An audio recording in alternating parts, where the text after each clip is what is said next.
Let me give her a proper introduction. Your next comic is not only a great comedian, she's also the writer-director of a new Baltimore-based web series called Manor, starring yours truly in a little role. All right, so check that out and check her out. Please give it a round of applause. Start clapping, start clapping, start clapping, start clapping. Sophia, Musa.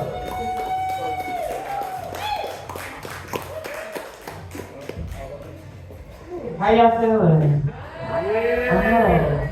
Y'all sound good.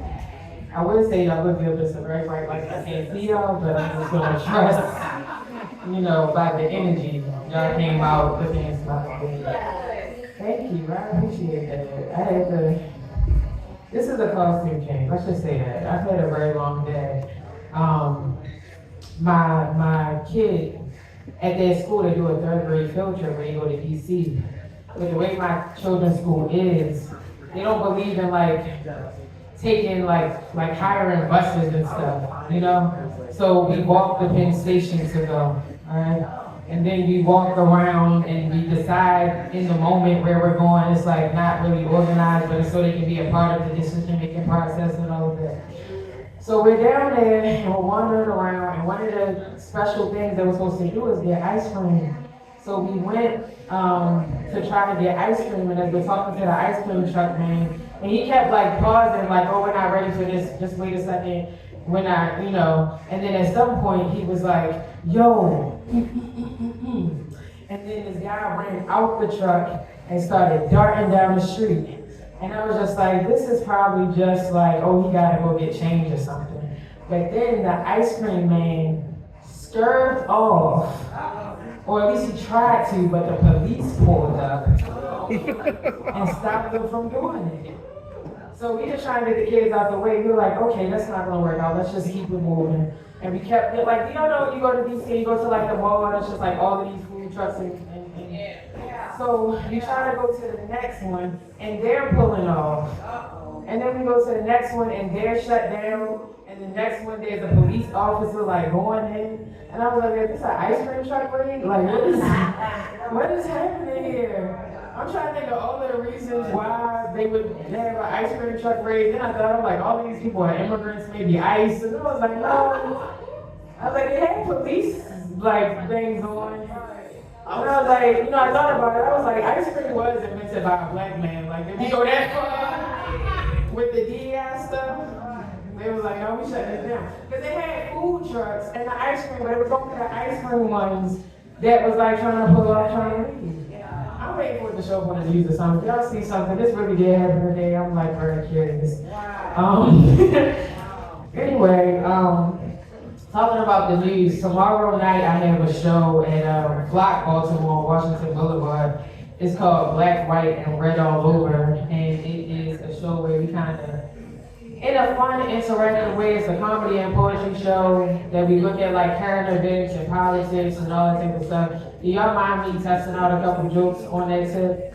I don't normally do current event jokes. Okay, thank you.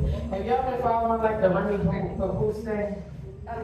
And for wrestling, you ain't been following that? Oh, he said, who is that? Oh, that's so cute. Y'all trying to be interactive with y'all know what it is. Y'all people kind of Okay. Y'all just, she said she don't really mind me not Papoose. That is a really good point.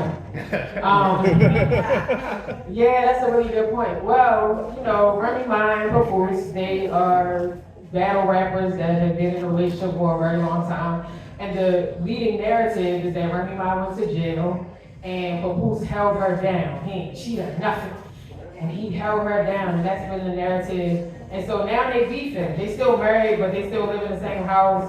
And both of them got other spouses now. And so he's been stepping out with Clarissa Shields, who's 29, and his oldest daughter is 29, And Clarissa, every time she has an interview with Clarissa Shields, is a boxer. She's #1 boxer. She's won a gold medal multiple times. And she's always talking about their relationship, and she's always kind of throwing shade at Remy. And honestly, at first I was a little bit on the cool side, because I also was dating while legally married, and, and had a cheater minding my business, you know what I mean? Going through my phone, all of that. It's just don't you got a girlfriend? So I was just I understand where they coming from. But now the more it get out there, the more they talk about it, I kind of feel like Papoose is like taking advantage of a vulnerable adult. You know what I mean? Have y'all seen Clarissa Shields talk? This only work, you know? Like she's from Flint, Michigan. At the time, they had too much lead in the water.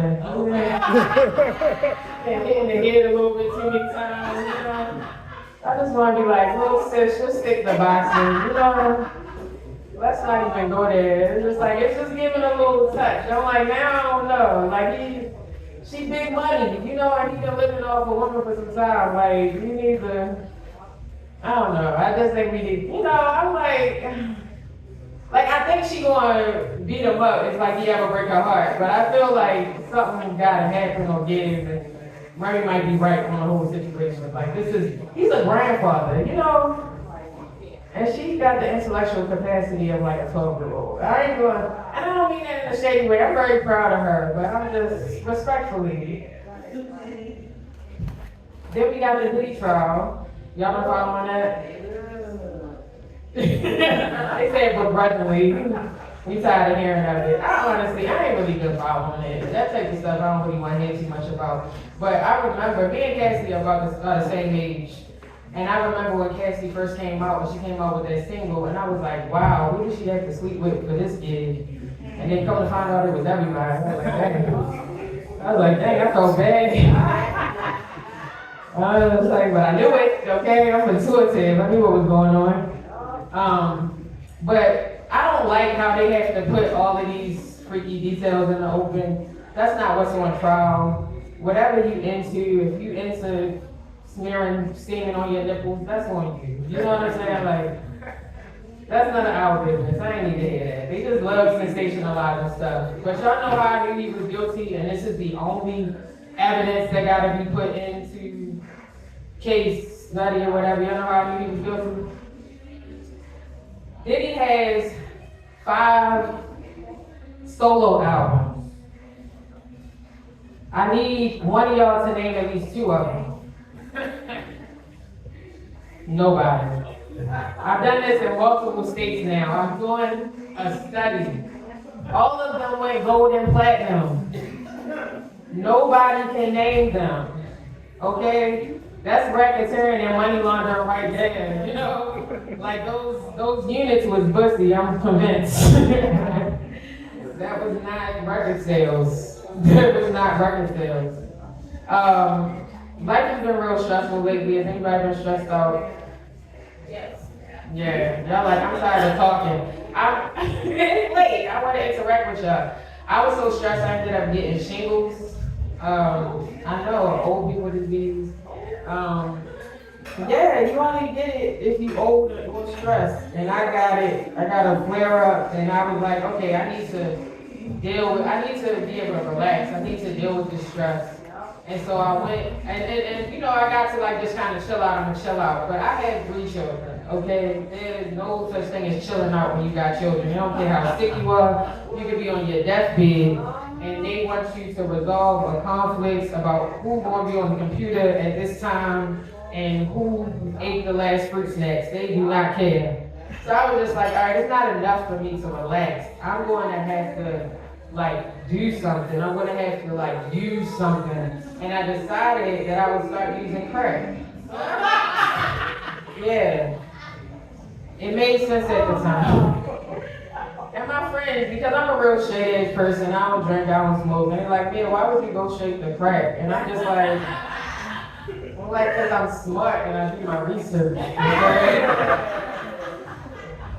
Drinking, smoking, it make you tired, it make you cool, it make you relax. I don't need no help being relaxed. I need crack increasing your endorphins and dopamine, but also increasing your energy. Like, that's what I need. But I don't want to be coke because then I'll be angry and like, you know, acting like Kanye or something. You know what I mean? Like, I need to scale it back, you know? And when you really think about it, if anybody's like from Baltimore or you're from the hood, and I know this can be triggering for some people because some of y'all dealt with like family members stealing your bike or something, you know, like I get it. But at the same time, during the crack era, that's also when we had like regular entertainment. We had bike mechanics, car mechanics, they mow your lawn for $5, like, you know what I'm saying? The drugs are now, like they all FDA approved, and some people don't do nothing. All them things you can steal from a hospital, like that.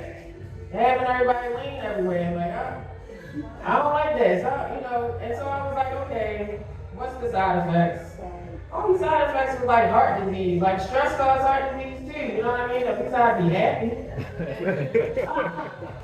So then I was like, it's stigmatized for a reason. So then I thought, like, why is it stigmatized? When you visualize a crackhead, you visualize somebody that might be a little bit dirty, teeth missing a little bit, disheveled.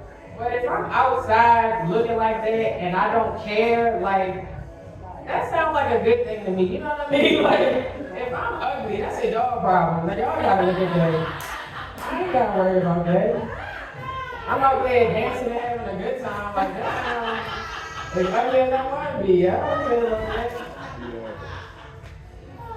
So last time I was there, that was actually the first time I did that joke, and I was on my way out the door, and this guy was like, "Oh yeah, good bet, it made me want to try crack again." And I was like, "That's and I was like, responsible comedy, my bad." But it wasn't that he just said that; he said it like this, like, "It made me want to try crack again." Like, you want to go try? I was like, "Oh yeah, I was just joking," because I wasn't sure if I was just joking. But when I actually got offered it, I was like, oh yeah, I was just joking.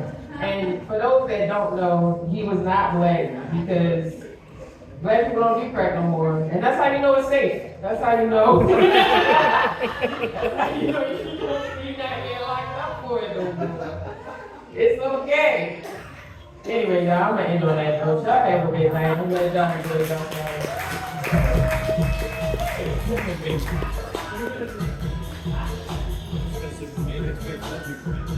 Give it up for me, Musa. Give it up for me.